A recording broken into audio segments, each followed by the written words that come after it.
16 кандидати за градоначалници, секој со својата визија за нормализирање на метрополата, ја започнаа кампањата и борбата за гласот на скопјани. Најрано за 20 дена ќе се знае кој ќе ја преземе главната канцеларија во оваа барака, а со тоа и проблемите и предизвиците во кои се наоѓа Скопје. Ќе се вложам до последен атом да се реши состојбата во која е градот, порача кандидатот на ВМРО ДПМН Орце Ѓорѓиевски, чија програма за хумано Скопје лежи на 7 столбови, од кои еден е 20 годишна визија за градот до 2045 година, но пред се вети дека уште во првите 3 дена ќе го светне Скопје кое се гуши во смет. Во првите 72 часа, откако ќе го превземам местото градоначалник на градот Скопје, по поддршката од граѓаните кои што силно ја очекувам да ми ја дадат, ќе започнеме со активност каде што ќе се вклучат сите општини, за да помогнат на градот и за 72 часа конечно Скопје да блесне. На Скопје му требаат темелни промени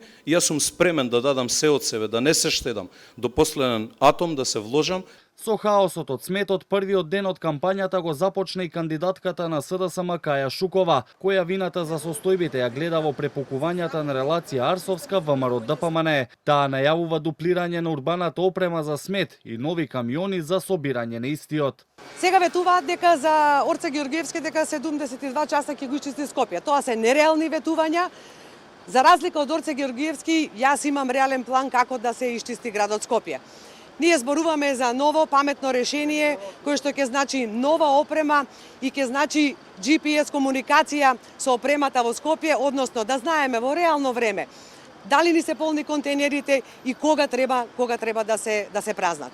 Недовршениот мост на Љубљанска во Карпош беше инспирација за почетокот на кампањата на двајца кандидати, Александар Трајановски од коалицијата Искуство за Скопје и на независниот кандидат, професорот Горан Марковски, кој е автор на проектот за мостот. И двајцата посочија дека тој го символизира Скопје како жртва на политиката која го блокира развојот.